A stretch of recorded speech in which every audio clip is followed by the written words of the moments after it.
Panorama group, जो सोचता है वो करता है। कभी लालू प्रसाद के उत्तराधिकारी के रूप में पप्पू यादव का नाम बहुत तेजी से सामने आया था। पप्पू यादव लालू स्टाइल की राजनीति करने के लिए जाने जाते थे और जब आपने देखा कि 2009 की भी बात कर लें तो 2009 में भी पप्पू यादव ने बहुत बेहतर प्रदर्शन किया था।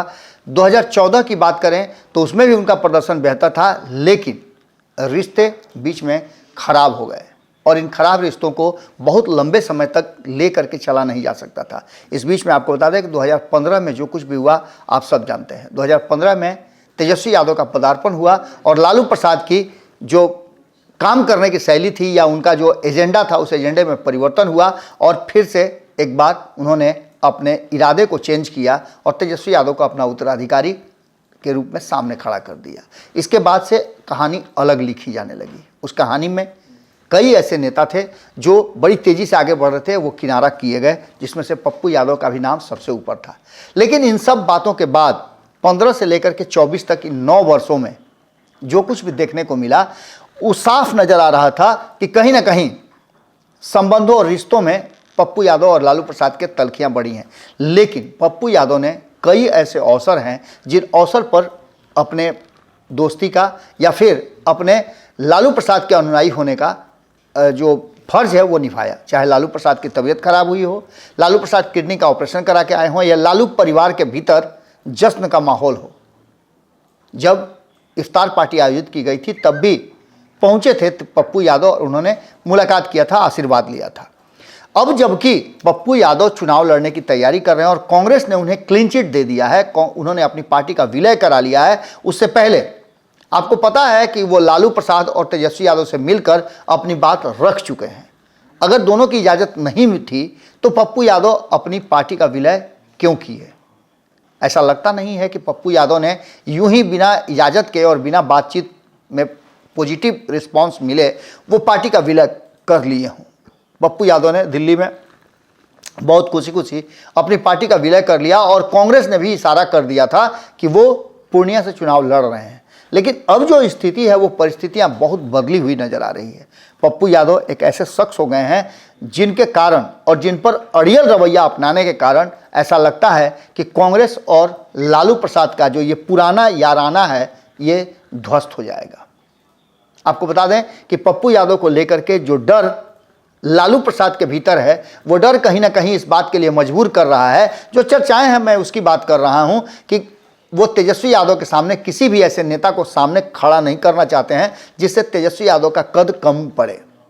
विपक्ष के नेता के रूप में तेजस्वी यादव मजबूत पकड़ बनाए हुए हैं। हालांकि पप्पू यादव ने कई बार ये बात कहा है कि लालू प्रसाद उनके पिता के समान हैं और तेजस्वी यादव उनके छोटे भाई के समान हैं जिनको वो हमेशा सपोर्ट करते रहेंगे।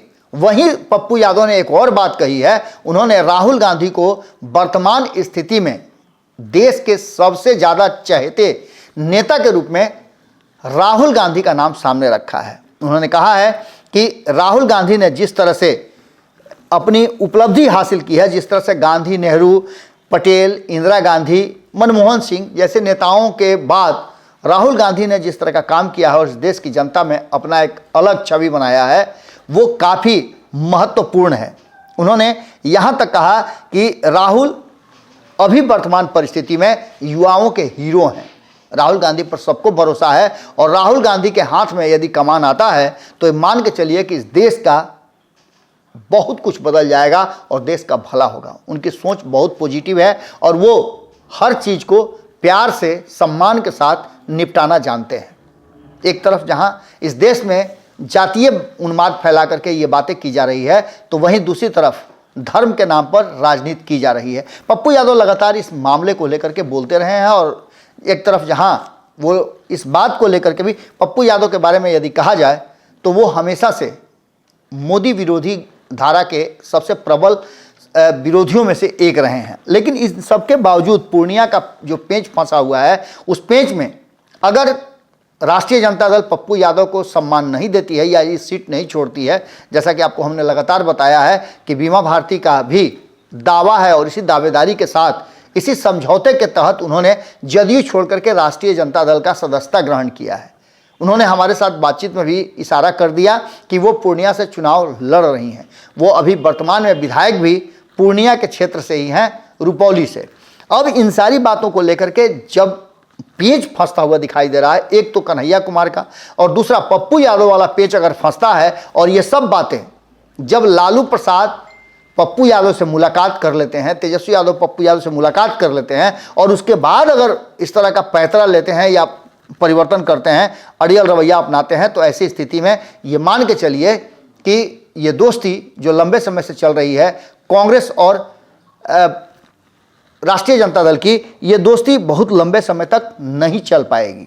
यानी पप्पू यादव के कारण हो सकता है कि कांग्रेस और राष्ट्रीय जनता दल का ये पुराना याराना है वो समाप्त हो जाए। इस बीच हमने आपको बताया भी था कि कांग्रेस के कई ऐसे वरिष्ठ और दिग्गज नेता हैं जो कांग्रेस का अस्तित्व समाप्त होता हुआ देख रहे हैं। उनका कहना यह है, भीतरखाने में ऑफ द रिकॉर्ड ये बात वो कहते हैं कि जब तक लालू प्रसाद के चंगुल से आज़ाद नहीं होगी कांग्रेस, तब तक कांग्रेस अपना अस्तित्व नहीं प्राप्त कर सकती है।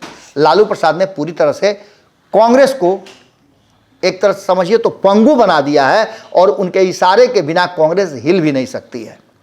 अब ऐसी स्थिति में देखना दिलचस्प होगा कि कांग्रेस क्या फैसला लेती है। ये तो पक्का है कि पप्पू यादव वाला एपिसोड आसान नहीं होगा किसी भी तरह से डाइल्यूट करना। पप्पू यादव को यदि उम्मीदवारी नहीं मिली तो ऐसी स्थिति में ये दोस्ती ध्वस्त भी हो सकती है। इंतजार कीजिए, 24 घंटे में बहुत कुछ देखने को मिलेगा। बहुत बहुत धन्यवाद। पनोरमा ग्रुप, जो सोचता है वो करता है।